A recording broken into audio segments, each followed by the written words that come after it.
just went too quick on the live again. I'm probably like about 20 seconds ahead of time here. I got to get my timing a little better. So we're going right away. But it says you're live already, Alan. I'm live. Okay. Well, how about we should probably get going on this. Okay. Welcome to our show. Welcome to our safe place to share our genuine stories. The name of this show, I've been trying. I'm going to try again.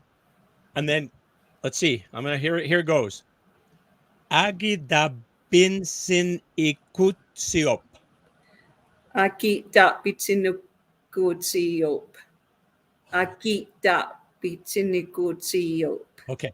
There's like what? There's like about 8 parts to that. It's really, you just kind of, it's like a song. You have to kind of have the rhythm and get the parts. Yeah. Yeah. Anyways, the purpose of our little program that we have here is to chat about Indigenous and white relations and how we might work better together, how we can maybe heal, how we can move forward, how we can thrive.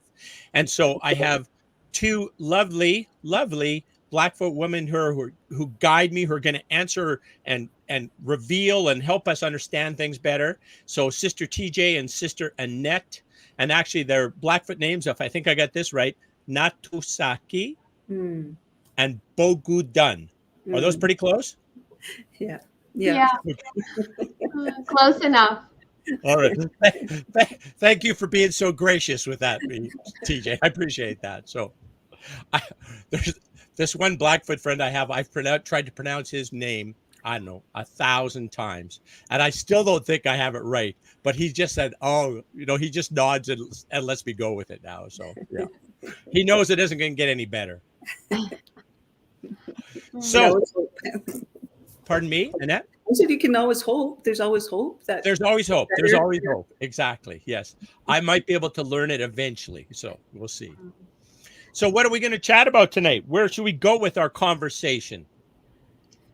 Oh, I'm at a loss. I'm just kind of whirlwind right now. The wind was just crazy here in Lethbridge today. So yeah, I feel whenever that wind starts picking up like that, I'm like, I'm not sure. Am I still in Kansas? Do you get headaches from the wind? A lot of people get headaches from the wind, right? Just a lot of feeling very discombobulated, Like, is that right? Yeah. Sometimes I get headaches. It depends if I'm outside a lot during the wind, but I stay indoors nowadays. Yes, I understand that. I did step out a little bit. I went and had a hot tub, and the wind was so much. I had white caps on the hot tub. No, I didn't have that. That's not true. How about you, TJ? How was the day for you? The day was very interesting. Yeah. Yeah. Oh, learning. Diane is here, and I didn't see her. Oh, there she is. I am sorry, Diane. I apologize. There's like the whole first row was full, and then you were below that. I didn't see you. I apologize. I'm sitting in the, what's it called? Backstage. I was sitting backstage all by myself. Exactly. She was in the green room. Oh, nice. Okay. Putting on my lipstick. All right. Well, you're looking fabulous. Thanks for joining us. And I appreciate you coming in like fashionably late because I didn't see you. So I apologize for that. So, yeah. You just turned that on me. No. I said. I was on time. I was okay. on time. All right. Fair enough. Yes, exactly. That wasn't appropriate for me. I apologize. Welcome, Diane. Good to see you. Thank you. And I'm anxious to hear about your day, TJ. You're about to start. I'm sorry I interrupted. No, I was just going to make a comment about the wind. I mean, I grew up in southern Alberta, and I haven't learned yet to embrace the wind. I find when the wind is really, really strong, I find that it's very almost draining for me. But yet I know that the wind brings us messages, and I know that the wind plays a really, really important role in our culture. I just haven't learned to connect with it in that way yet. Important messages from the wind. Is that correct? Yeah. Okay. Okay. I had never thought of that before. So you want to expand on that? Here's what I can tell you. My bride, Corolla, we have a little horse farm here. And like when she's trying to feed 40 horses and put hay in feeders and it's blasting like that, the wind ends up in Coaldale. She's not a very pleasant person after that. She comes in the house and she is cranky. And I don't blame her. It's hard, right? But yes. Yeah. So tell us about the messages on the wind. Well, I don't really know yet because like I said, I know that there are messages that come through all of our elements, whether it's the wind, whether it's fire, whether it's the sun, whether it's the moon. I think I believe that those messages come through all of those elements. When we're in tune and when we're ready to hear them. And okay. Yeah. I don't think I'm there yet. And that comes with more, is that connection to the land or connection to culture or both? I would say both. Yeah, that would make sense. Annette, would you agree that's both? Yeah, I think that I never heard this before. Maybe I had a inkling to it, but just remembering, I pulled out one of my books that I went to Missoula to listen to Dr. Rosalind Lapierre when she released this book, Invisible Reality, Storytellers, Story Takers, and the Supernatural World of the Blackfeet. And just a quote on the front cover or side cover, the relationship with the supernatural provided the Blackfeet with the Blackfeet did not believe they had to adapt to nature. They made nature adapt.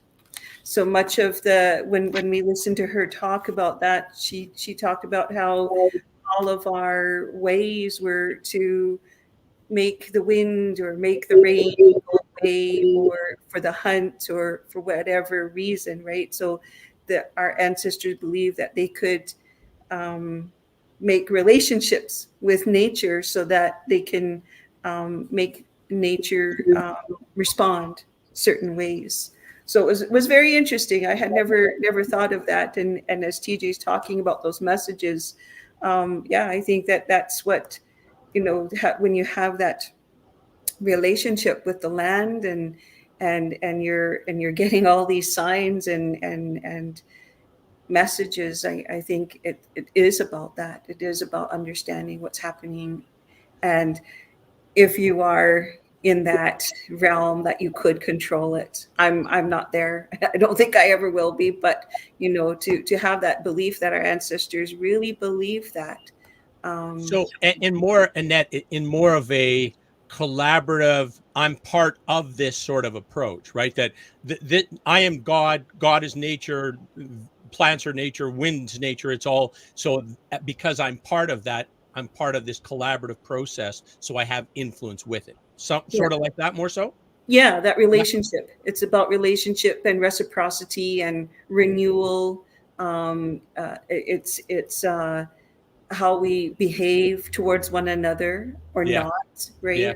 And so one another is not just family members or human beings. It's about all of those relationships, and the belief around that, the supernatural, if you will, is really those things where it's that relationship. We just made it became a bad thing, later on. And many of us grew up with those grandparents that were instilled or indoctrinated with this different way of seeing it. And so we are just recovering our understanding that it wasn't a bad thing to have those beliefs and that understanding. Yeah. Diane, I ignored you, then I insulted you. Perhaps I should maybe invite you to speak. I'm good. I'm just fascinated by the topic, and I'm really thinking about it. I hadn't thought about it in that way before. No. No, but the beauty of an indigenous sort of worldview is about that creation, that we are all part of creation, that we're all like in it together, kind of a thing, right? So, and that it extends beyond us as humans, although kind of the human connections are the ones that we have the most ability, since we can communicate more clearly and such. Then I think the rocks aren't talking to me anymore. There was this owl in the tree that I tried talking to him for a half hour. He was not responding. I don't think I have the knack. Well, those magpies, they're really noisy. And last spring they were just around the house here in town, and I went out there and I'm like talking to a magpie in Blackfoot, telling it to go away and not to bother us. And then it's talking back to me, and my husband is just making fun of me. She's standing out there in the front yard arguing with the magpie, and the magpie is arguing back. So, we do believe that the magpies are pretty smart. So Exactly. So magpies understand Blackfoot then. They don't get English, but they understand Blackfoot. Is that correct? Well, I'll say most animals do, All animals do understand Blackfoot. Horses do. When you talk to them in Blackfoot, they do. We have just a little herd, nothing registered or anything, but yeah, they're spoken to in Blackfoot. Dogs. Yeah. Yes. Yeah. My grandfather would always call his dog and talk to it in Blackfoot, and it would respond. So yeah, most animals understand Blackfoot. Yeah. Yes. Hey, let's talk about the influence of women leadership in traditional Indigenous communities. Yeah, that's a good topic, and I think for me it's going back to that supernatural and whatnot. I think we've come so far away from understanding women's roles. Mm-hmm. But yet, I think we talked a little bit about that, kind of started going towards that. Strong mothers, a strong matrilineal culture really reinforces the culture, the language, the ways of raising children, the ways of cooking, whatever it might be. And so those, again, that indoctrination or that impression to oppression on our grandparents to be this other way that was very strong, patriarchal. And so that was so out of balance. And so when we look at it now, the balance isn't, we're trying to regain it, but we keep having missteps or whatever. So some families, I think, still have that. And some families have really veered away from that. But yeah, I know from my own personal experience watching my grandmothers, they're very strong influencers in their children and their grandchildren, their husbands. So very strong leaders in that. So it's easy when you come from that. I think maybe easy is the wrong term, but more natural. Then you just assume that role yourself. And my mother was a very strong woman, and a lot of people would make fun of my father because they would say he was very dominated by my mother, but yet my father enjoyed a very good life because my mother was very strong. Mm-hmm. And so many people didn't really see that, as well as that he had a good life and he was with his children and his wife, and they had a fairly stable, if you will, in a very unstable environment where they were married for over 50 years. Mm. So that's just, where I see that when we see mothers who are strong and, trauma informed tells us about that little children, little people, they need to have a mother, maternal figure in order to thrive. Mm. And so it is there. Science does back that up, something that our ancestors knew, for millennia. And so science is saying that to everyone now. A baby needs to have a mother, a maternal figure. I think I mentioned this before, but Dr. Bruce Perry and Dr. Shelley Spearchief had a thing on the the neurosequential model and the traditional indigenous ways. And it was like, so it's basically, he's given all the science. Here's what you need to do. Here's what a little human needs to have to become a good human, or a good, a well-functioning adult kind of a thing. These are the things they need. And then most of it has to do with a lot of the things that indigenous communities automatically provided in terms of a lot of human supports, right? A lot of connectivity to other people that, could comfort or hold or guide or, help support the development of that child. So it's a beautiful, it's like, here's the most, the most current science, and here's the traditional way, which they were doing it the right way then, right? So like, how do we kind of restore that? How do we kind of reconnect? Because that's most of the problems I think ills we have are to do with disconnection, like disconnection with each other, disconnection within us, within ourselves. And so like, how do we reconnect, right? So TJ, I've been dominating again. What do you have to add? I was just gonna talk a little bit about attachment, right? Like I think it's important, I can't remember what the stat says, but even in our youth, they say they need at least one trusted adult to have that attachment with. And when I think about trauma informed, like Annette said, I think sometimes we suppress those things that have impeded that attachment or have that affected those things. And, it's not until we have a heightened awareness that we're ready to recognize that those pieces might be missing, or that we need to go deep to find them or reconnect to them. Right.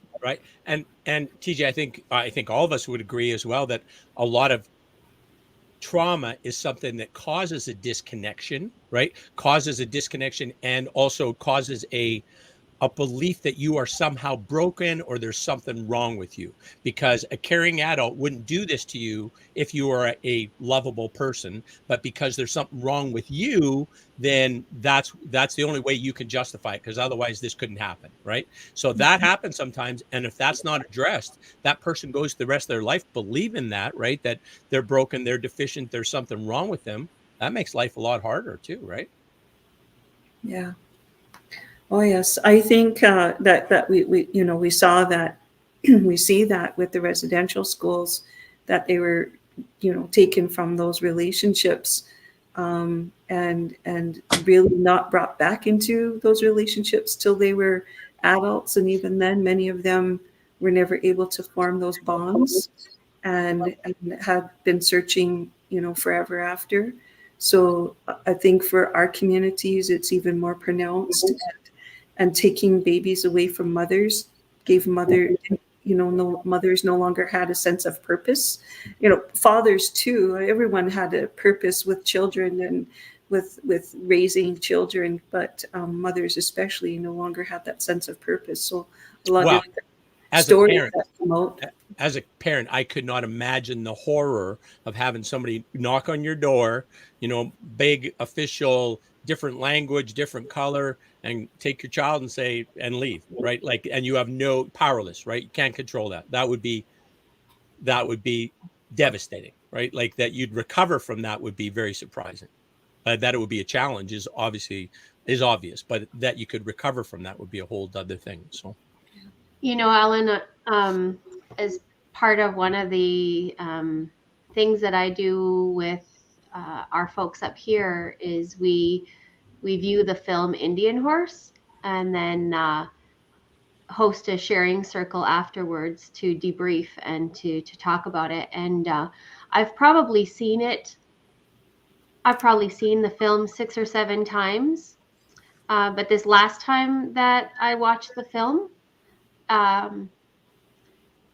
it moved me in a way that it was like I was almost recalling like that kind of trauma is in our cellular DNA that goes way back, Epigenetics.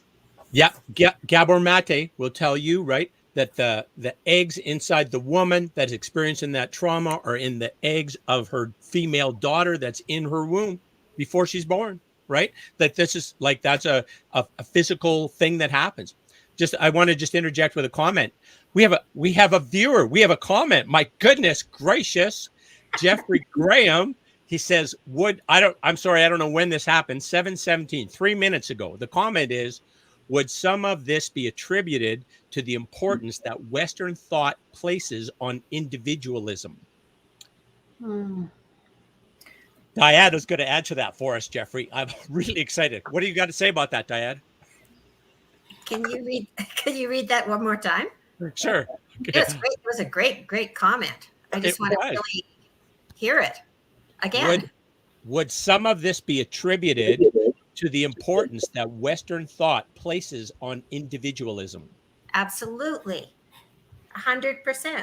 I mean, that's the whole foundation of the movement toward residential school, is the Western thought was being imposed upon those individuals that didn't adopt that way of thinking.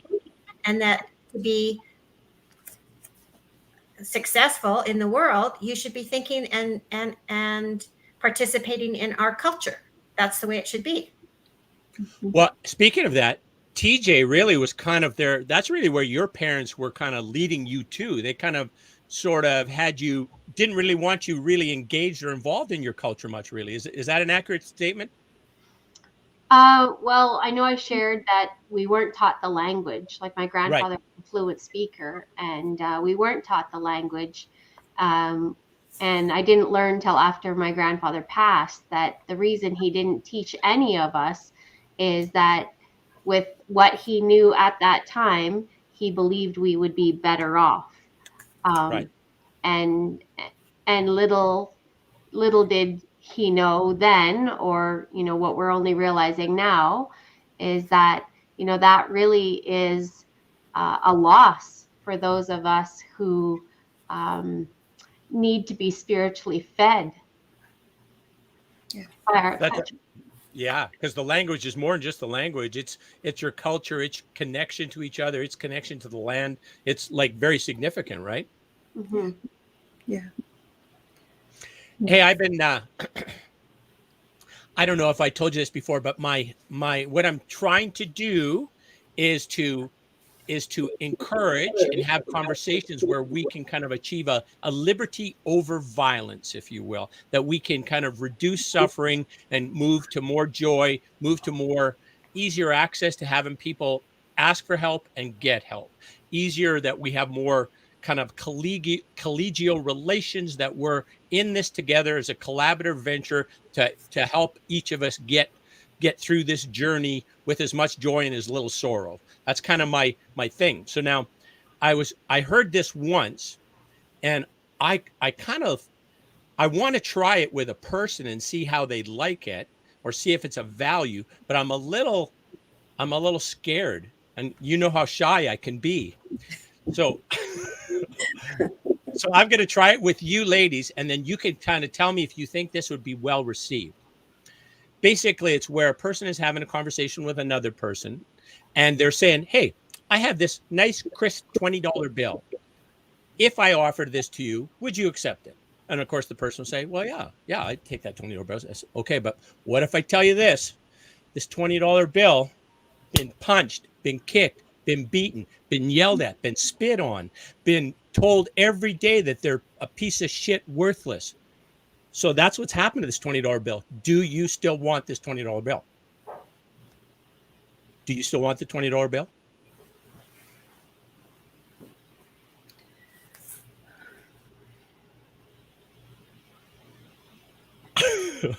Is this on?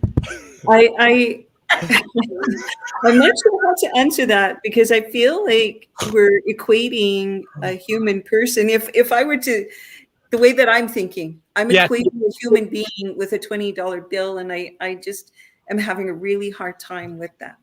Well, I'm So glad I shared that here and not somewhere else then, because yes, that's exactly what it is. And with the intention of the person says, yes, I'll take the $20 bill. Why? Because it has exactly the same value as it was when it was first minted, in a similar way that you have exactly the same value today as you first came into this world and breathed your first breath. So that would be insulting.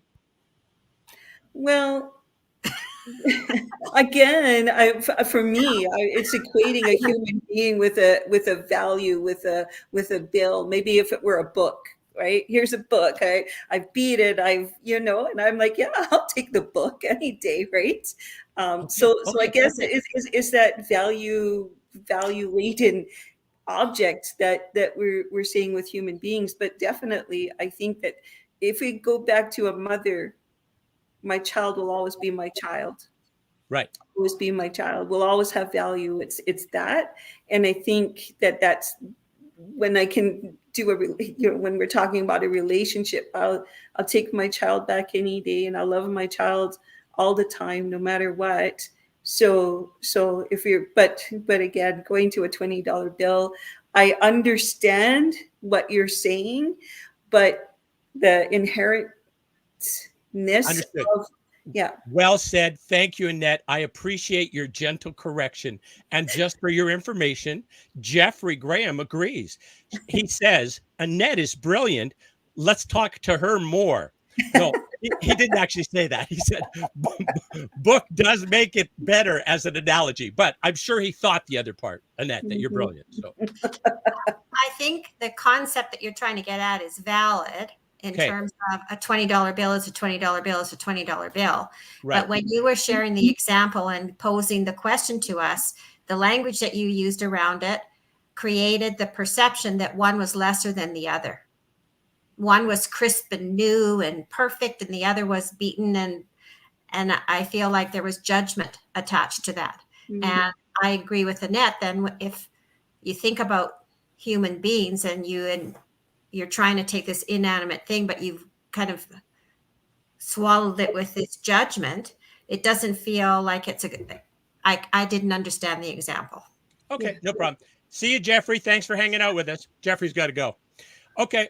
It was just an idea that in my way, I'm trying to find a way that if I could talk to another human being who has had a lot of challenges in their life and kind of assure them, or not affirm them, I don't know what it would be, that they have the same value as when they first entered this world, and they still have the same value and will have the same value, and that they were enough in the past, they're enough they're enough today, and they're going to be enough in the future. They're going to be enough for the challenges that come, as kind of an encouragement that you are enough, you got this. Ask for help if you need it, but you got this. That's kind of what I'm trying to get at. Yeah, and I want to go back to that individualism, though. Sure. And this isn't because we're just having these conversations. So a lot of my views in these moments are not well thought out. So it will take me a week. But Annette, if I could just interject, you remember this is our safe place to share our genuine stories. So we don't want it perfect and crafted. We want exactly what you want to tell us. So yeah, please.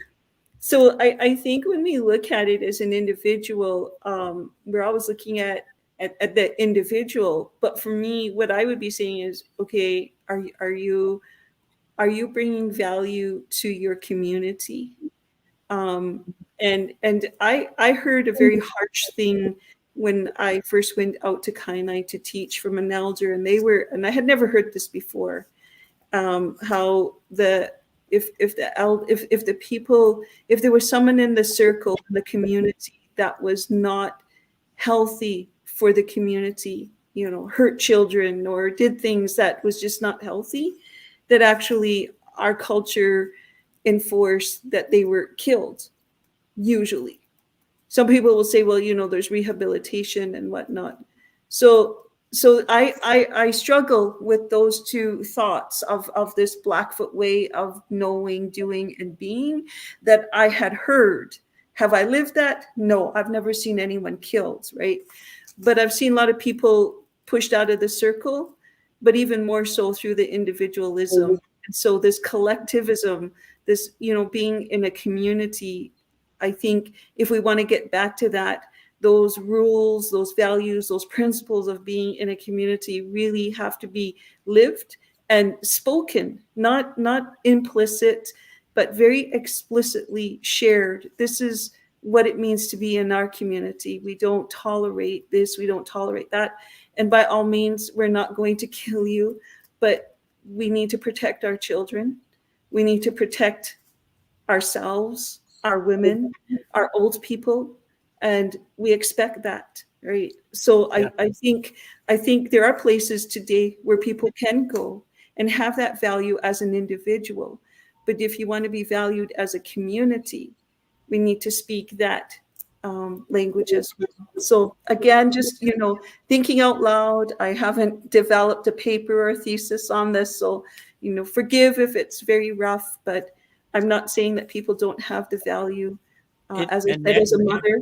Yeah. You had 90 seconds to prepare, and that's the best you can come up with. It was great.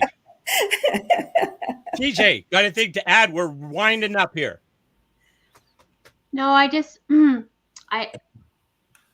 maybe I do, maybe I don't. I'm not really sure. I do think that there is power in the collective, 100%. And I think when we forget, when we forget that collectivism is really what keeps us grounded and what drives us, I think we allow mainstream society to take over, and I don't think that that's necessarily a good thing when you forget the original ways. Mm-hmm. Mm-hmm. Thanks for that, TJ. Appreciate that. Diane, anything to add? No, it's a wonderful conversation. I loved seeing you, Annette and TJ and Alan. Thanks. Oh, did you catch that? I loved Annette and TJ. Oh, and now that's the way it was. That's the way we are at now, Diane. Okay. Brand new crisp $20 bills on this side and on this side. Okay, now let's keep it to gentle correction, ladies. Let's keep it to gentle correction only, please. All the time. Okay, see you next week. It's been a great joy of mine to have this conversation again. Thank you so much.